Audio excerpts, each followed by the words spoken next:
Hello, I'm Svitek, 360 Creative Coach, and this episode is geared towards filmmakers that have a project that they want to pitch.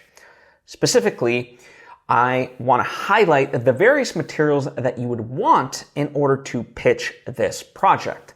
And when I say pitch, I mean to production companies, perhaps an actor, studios, financiers, any one of those, right? Or combination of therein. And also it should be noted that this is the ideal list, but you can sort of mix and match as you need. You don't need necessarily all of these elements, but these are things that are available to you to pursue that. And, it's not to say that it's 100% in this way, but the more of this stuff you do have, in theory, you stand a better shot at negotiating a deal, let's say, right? So let's really kind of break it down, the list of things that, you could create when pitching your project. So number one, the pitch deck.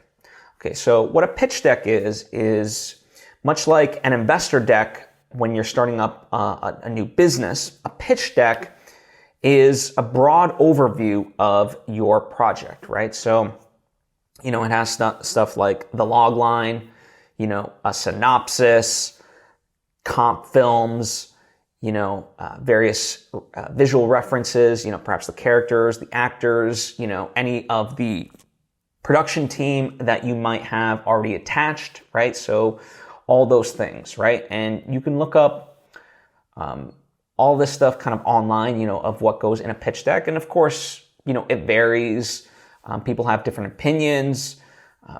Some of it is project specific. Other times, you want to make certain adjustments based on your audience, right? But generally, you want it to have a visual flair, right? Because it is a movie. You want that tone, that vision to be reflected in the design aspect of it. As always, with any writing, you want to be as succinct as possible. You don't want to have pages upon pages of writing. You want to, keep it short and to the point, so that way, someone can kind of look at it and just, get everything, from a macro standpoint to get them excited, so that way they could ask you details about everything else, right? And, borrowing from, various competition shows in the business space that I've watched, always make sure your contact information is somewhere. So that way, if they do enjoy it and somehow it lands on their desk, even if you're not the one physically, having presented it to them, they can get in touch with you, right? So especially in this digital age, as, a lot of these pitch decks get emailed from person to person, you just want to make sure they know who to ultimately contact if there is interest. So that's the pitch deck. The other thing is a treatment, right? And so a treatment, there's a distinction between a treatment and an outline. I mean, in theory, you can consider this sort of the same thing, but a treatment, and listen, there's examples of very successful movies that have been made into 80-page treatments or something like that. At that point, it's you might as well have written the script sort of thing. So generally, in my opinion, when you're pitching something, it should be, 3 to 5 pages in terms of the actual story. So it's basically a short story of what your movie is, from start to finish. Here's the movie, right? Similarly written to kind of what you might see on a Wikipedia plot summary, right? Those might be a little bit shorter, but generally, that's what you're kind of going for, right? And it's a little bit different than a synopsis, because a synopsis I would keep to just literally, one page, whereas a treatment, like I said, 3 to 5 pages would be something that I sort of recommend, because you can kind of go into more detail, more character motivation, expand upon some of the wording and flesh out the world building if you need to, stuff of that nature, right? But yes, from start to finish, they can read it and know what the story is. Speaking of the story, another thing that you could have part of your pitch materials is the script, right? That way, for me, it's not necessarily a requirement, right? A lot of people will say, like, when you go out and pitch something, you don't necessarily need the script. For me, I sometimes like to have it in my back pocket of knowing that I've written it, because if all of a sudden there's interest, I know for me it takes a while to like really polish a script. So, going from like the first draft to, even a good draft, let alone the final draft, as I said, takes some time. And so, I would want to be in a position where if they saw, the pitch deck, the treatment, and the other material that I'm going to also talk about, they're like, oh, do you have a script? For me, I like to be in a position where I say, yes, I do. Here it is. Should you want to read it, right? But yes, in that way, a script is something that you can have ready. Again, it's not something that I would pull right away as part of the process, but in your back pocket, when you have it ready for when someone requests it. That's how I like to operate. The other thing, you can have a proof of concept. So a proof of concept is basically like a short film. It can be a scene out of the movie. It could be something that's not necessarily the movie itself, but like is like a prologue or something that illustrates what is this world, how is this going to look, how is this going to feel. It could potentially have the actors that would be involved that, sometimes like, when you're pitching, ideally you have some actors attached with it, right? So it goes back to your pitch deck, you can highlight these people are already signed on to do it. If we get the go ahead in terms of the funding, boom. And so in the proof of concept, especially if they're unknown actors, let's say, then, you can highlight their strengths of why they deserve to be cast and why it all makes sense. So that's a proof of concept, and then the next thing that you have available to you is what's called a rip reel. Okay. So you might have heard the term Sizzle Reel, which is a highlight reel of, anyone's work, whether a director, an actor, a host, yada, yada, yada, right?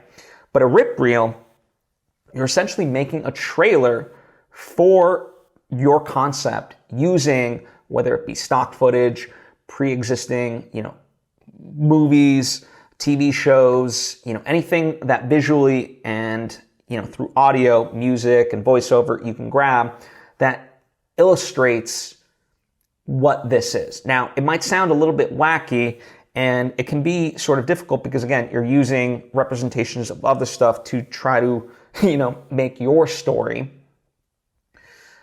So there is a lot of creativity and craft that goes into it, but when done right, it can be, a really cheap and good way to highlight, okay, this is the project. And it has that added benefit, right? People, especially when they're hearing a project, they always like to kind of compare it to something else, right? That's why in a pitch deck you have comparables, right? What other movies is this comparable to? With this, you're already kind of creating that natural byproduct of, if you use footage from The Matrix or, Inception or whatever else, you're kind of making that connection, that nostalgic feel, where if they like those movies, then all of a sudden they're drawn in much more and they start to see your movie in that way. It just lowers the barrier to entry. Now you might be saying, okay, well, am I allowed to use other movies and TV shows and things like that? Well, it's like for non-public consumption, right? Because this is ultimately for business purposes behind closed doors of, just representing what your idea would be, right? Could be. And so it's not like you're using this rip reel to sell, using that as the end product. It's just a means in which you're doing it no different than, pulling in screenshots into the pitch deck of other movies to represent kind of what you're going for, right? The look and feel and creating that vibe. So that's why it is okay to use in that way. Also, having, you can also do your own trailer, right? So it's similar to a proof of concept, except, in that it's both fun in the sense that you don't need to worry about continuity, but at the same time, if you're going to do like a 2-minute reel, you want it to have it be pretty exciting. So you essentially got to shoot, a second at a time for an entire 2 minutes. And obviously, you can have scenes that sort of cross over, as all trailers do, but a trailer shows the length and breadth of an entire 90-minute movie, an entire 2-hour movie, right? So, that's a lot of like moments to have to fill. So that's why a rip reel is easier in that way, and certainly cheaper, because, you're just pulling from what pre-exists and not having to spend the time and money to create those shots, right? So you have that. And of course, just, conceptual designs, anything like that, can be kind of like part of your appendices, right? So you have your pitch deck, and you might want to use some of any conceptual designs and things like that you have, but you don't want to have it to be too thick. So, it's just as another added layer of like, here's what the team has been creating. And so, as I said, not all of this is required. Generally, if nothing else, people say, have a pitch deck, have a treatment, and also, a lot of times people like to have the budget, right? So that would be the other thing from all of this. So that way, you have a proposed, like as part of the pitch deck, you would have like the budget that would be required for the movie, and and then if they wanted to see it, it has a breakdown of where the budget is going. Is it going mainly to actors, visual effects, yada, yada, yada, right? So in summation, let's recap. You have the pitch deck, the treatment, the script, the proof of concept, the rip reel, the trailer, conceptual designs, as well as the budget, right? So those are the various things that, you could have as part of your pitching materials. Again, not all are required. Some come later in phases, like the script, you wouldn't necessarily present that right away, but it's always, again, in my opinion, good to just have that in your back pocket as you're pitching, rather than scrambling to go ahead and create that afterwards. But that's just my philosophy. Again, other people highly disagree, and that's fine to them, because, they might, because philosophically, right, just to give you the alternative viewpoint of why it might be worthwhile, they create, pitch decks and treatments and blah, blah, and they'll, spend time on that and churning these out, because it's a lot faster of a process in that way.